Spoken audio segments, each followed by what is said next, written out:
So for the past few days, I've actually been sitting around my house thinking, and I've been thinking about One Piece, well, Luffy in particular. The thing that came to my mind is we all know Luffy wants to be free.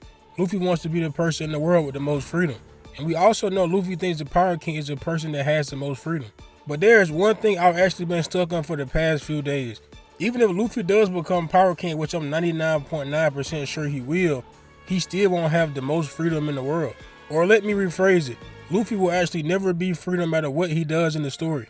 Because you know he's in a story, and that story, which is One Piece, is written by someone else, which happens to be Oda. So I sat back after thinking, and I've came to the conclusion, if Luffy truly wants to be the person with the most freedom, then Luffy has to defeat Oda. Now I know that may sound crazy, but also remember this one thing in One Piece.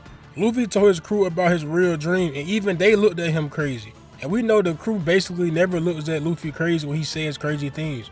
So for Luffy to say something so crazy that even they looked at him like, bro, what are you talking about? It had to be something out of this world. And knowing Luffy, going off my theory, it was probably something along the lines of, I want to punch the guy that created me in the face. Because that's something Luffy definitely would say.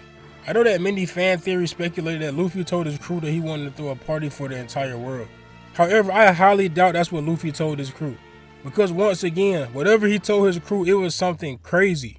And I just don't think a worldwide party meets that criteria. If Luffy does become Pirate King, that would mean he overthrew the Celestial Dragon and the world government's regime. So I don't find it hard for the whole world to throw an entire party now that the Celestial Dragon system has crumbled.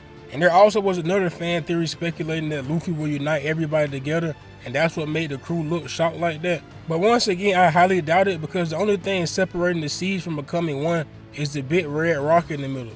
And we already know that Luffy was prophesied to destroy Fishman Island, so I don't think the crew would gasp for air at Luffy saying he'll unite all the seeds together. So that leads back to my theory that Luffy will have to beat Oda to obtain real freedom. Now don't get me wrong, the Pirate King is a level of freedom. Like, you're the freest person alive, you will be worshipped by your subordinates or people that look up to you, but it's not the true freedom that I think Luffy is seeking. And I almost forgot to mention this. We can't forget that Oda said some guy with a mysterious eye patch will appear towards the end of One Piece. Who is this guy? Is this even a One Piece character? Maybe this guy is actually Oda writing himself into the story. And if it is, maybe we'll see Luffy fight the guy with the eye patch, which I say could be Oda, and that's how Luffy will obtain freedom. If you enjoyed this video, make sure to leave a like, and hopefully I'll see you guys in the coming days.